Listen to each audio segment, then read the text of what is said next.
Oke, kita ketemu di video kali ini. Kita akan mencoba persoalan vertex paint, atau istilah lainnya juga sering disebut poly paint ya.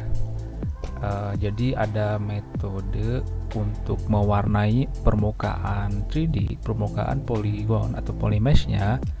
Itu layaknya kita brush painting ya, atau kayak kita mewarnai pakai kuas atau apapun lah. Karena loginya kayak misalnya kita ada suatu objek di depan kita, entah itu figur mainan atau apapun itu, terus kita cat nih pakai kuas, pakai airbrush, yang mana kita bisa pilih-pilih warna sesuai keinginan sendiri kayak gitu. Nah, bedanya kalau yang seperti biasa itu kan itu seringnya kita pakai add material ya, tapi pada akhirnya vertex painting ini nih akan jadi material juga nantinya gitu. Nah, ini ada contoh kepala baby Yoda ya, saya buat ini sebagai contoh aja.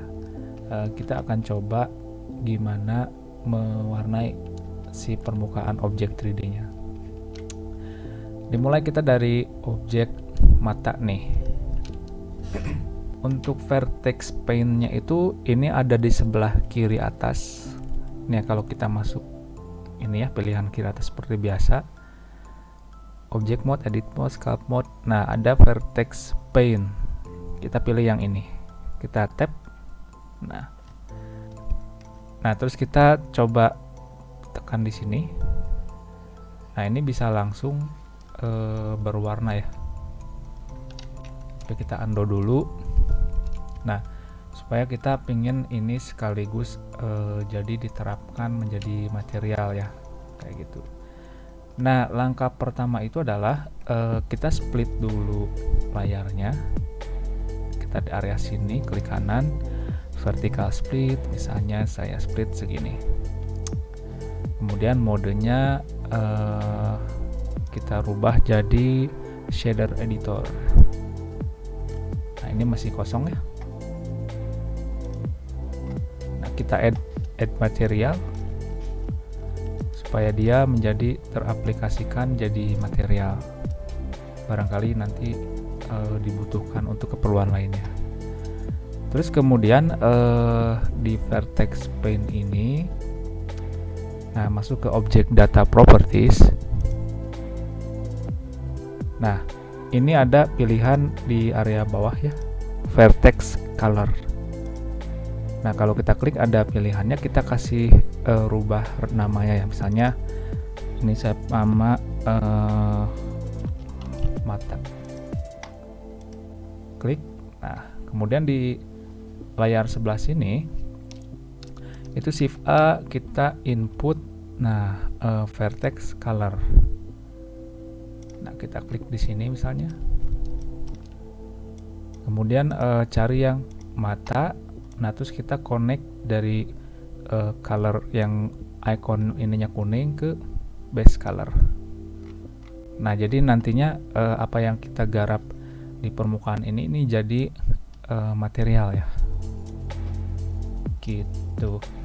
Nah, kemudian ini kita bisa langsung garap ya. Kalau kita drag di sini, nah ini bisa ada warnanya, gitu. Nah, kemudian ini ada beberapa brush umum nih. Di sebelah kiri ada draw, dia untuk mewarnainya. Kemudian di bawahnya ada blur, dia untuk nge-mix ya. Kemudian ada average, dia kayak apa ya? Dia sebenarnya mirip kayak mix, tapi akan mendominasi ketika brushnya ini ditekan ke sini. Warna yang tercampur tuh warna yang dominan gitu. Kemudian smear itu kayak di Photoshop kayak yang digesek-gesek itu loh, saya lupa namanya apa. Tapi ya sebenarnya memang banyak yang bisa explore, tapi untuk sekarang saya coba dulu yang draw sama brush dulu gitu. Nah, kemudian untuk pemilihan warna, nah di sini ya, active tool itu sebenarnya ini bisa color picker dan lain-lain. Tapi di atas ini nih udah cukup lengkap kok. Nah, di sini kita klik nih mau warna apa. RGB, HSF, dan hex. Nah, kalau hex ini kan kalau teman-teman bisa pas menggambar atau mendesain suatu karakter, terus kemudian udah ada kan kode-kode warnanya. Kode warna itu bisa copy, terus teman-teman bisa langsung paste di sini. Atau di sini ada pin tool ya, seperti biasa, atau eyedropper untuk mendeteksi warna. Misalnya kalau kita klik sini, nah kita misalnya di sini dia keluarnya abu-abu kayak gini. Kemudian di bawahnya ini ada mode, ada mix, darken, multiply, dan lain-lain. Ini bisa di-explore lebih banyak. Tapi kita akan coba dulu yang mix seperti biasa ya. Radius ini untuk besarnya, strength ini untuk strength si brushnya. Nah, aktifin juga kalau teman-teman yang pakai pen tablet ya. Nah, strength pressure itu memang lebih baik diaktifin. Kemudian pilihan-pilihan lainnya ini dibiarkan saja dulu terlebih dahulu, biarkan aja ya. Gitu. Nah, kita akan coba pakai brush yang biasa untuk mewarnai objek mata. Nah, di sini saya pakai referensi gambar ya. Nah, misalnya ini seperti, jadi kita kayak apa ya, kayak nggambar 2D lah, nggambar 2D, tapi ini permukaannya 3D. Nah, kalau kita lihat misalnya di objek mata ini sebenarnya warnanya tuh dia tidak full hitam ya. Ada bola matanya nih. Ada bola matanya di tengah-tengahnya. Nah, misalnya anggap saya garap kayak gini misalnya.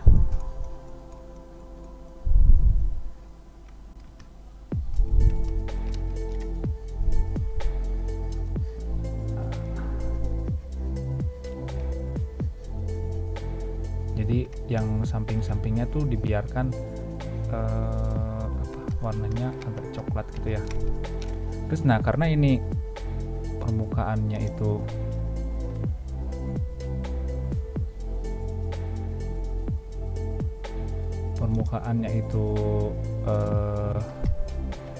dia material, jadi kita bisa atur nih, misalnya spekularnya mau kayak gimana, atau metaliknya apakah mau kita atur lagi.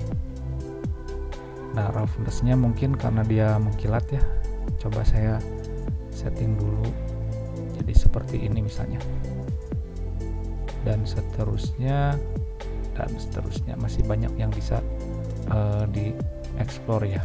Nah, jadi ada efek pantulan warnanya, tapi saya mau coba buat detail. Ini saya modenya biarkan ke material preview lagi supaya dia ringan ya. Nah, misalnya di area matanya itu, oh ternyata ada semacam garis ya, garis tipis.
Nah misalnya segini kita coba akan dibuat blur ya, nah supaya dia shadingnya smooth ya. Nah misalnya kayak gini. Dan kalau saya lihat referensinya kayaknya di situ agak lebih terang lagi ya. Coba kita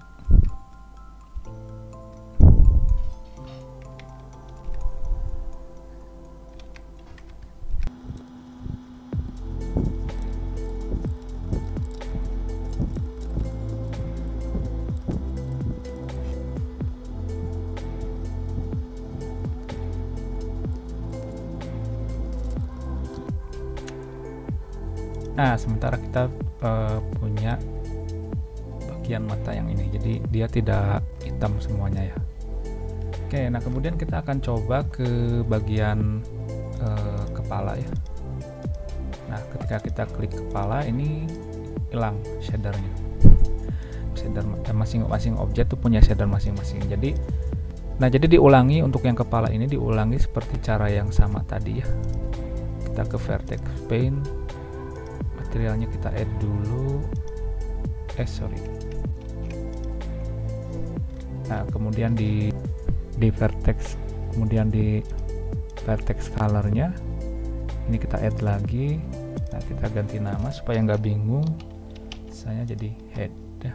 Langsung kita masuk lagi ke sini, vertex color, kita cari yang head, kita connect lagi ke base color.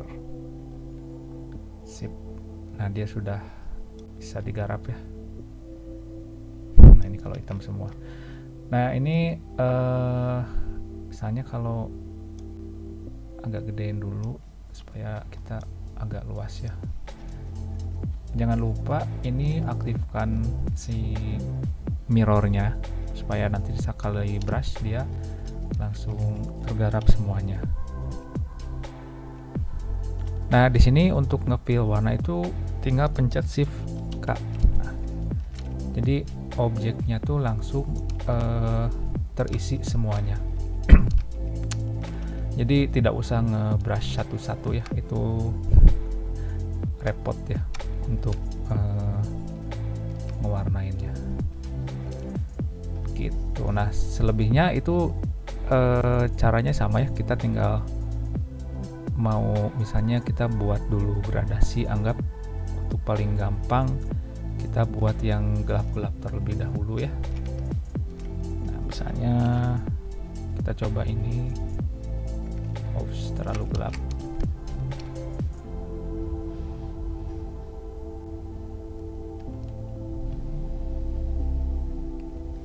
Oke, saya percepat aja ya supaya ini sebagai preview aja dulu. Tapi yang jelas kenapa ini menjadi penting ya? Kenapa ini menjadi penting dalam pemodelan 3D? Terkadang kalau material aja itu ada warna-warna yang sepertinya kita tidak terlalu menginginkan warna-warna tersebut gitu. Kadang-kadang kan dia sifatnya blocking aja ya, tapi misalnya bagi yang objek-objeknya itu terutama objek organis, nah itu memang itu ada beberapa part yang sepertinya akan lebih maksimal kalau dia itu di shadingnya, dia dibuat gradasi sedemikian rupa sehingga warnanya tuh sesuai dengan apa yang kita inginkan.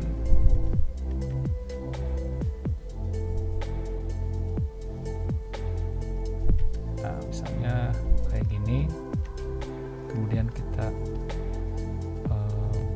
blur kan supaya dia punya transisi yang smooth, punya permukaan yang dia itu tidak terlalu kasar ya. Si warna tadinya itu perpindahannya rapih seperti halnya kita airbrush.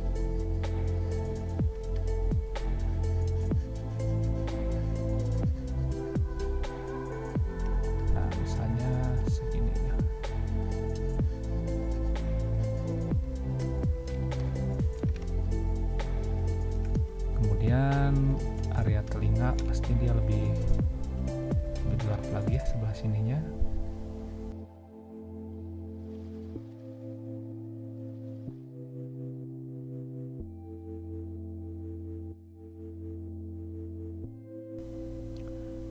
Nah, misalnya contoh-contoh seperti ini kan kalau di material kita agak sulit untuk mengaturnya ya.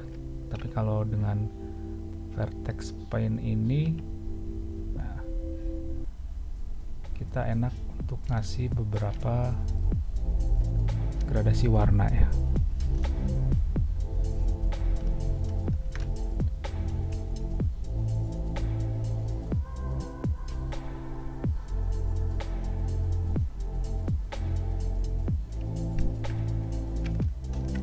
Seperti biasa kalau udah gini kita langsung diblurkan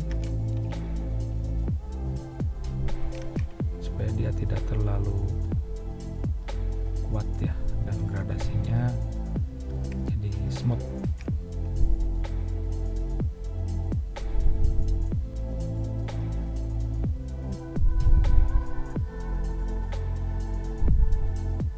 Tapi memang ini kan karena mainnya itu high poly ya, jadi memang terkadang dia agak berat sih, tapi ya ini satu opsi aja lah, satu opsi yang cukup baik nantinya kalau memang diperlukan.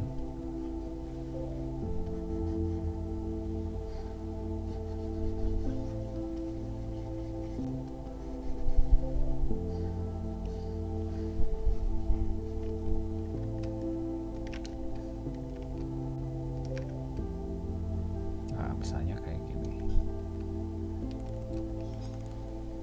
kita coba ke render preview.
Nah, lalu coba ketika misalnya ini contoh lah segini aja dulu, kemudian kita coba nih rubah-rubah warnanya sedemikian rupa, lalu kemudian kita coba render. Nah, kurang lebih hasilnya seperti ini. Tentu saja ini masih banyak, masih bisa banyak diekspor lagi ya untuk teknik gradasinya, tapi saya kira ini cukup untuk sebagai contoh aja. Jadi teman-teman boleh dicoba kedepannya mau kayak gimana, itu mah nggak diekspor aja. Oke, segini aja, sampai jumpa lagi di video berikutnya.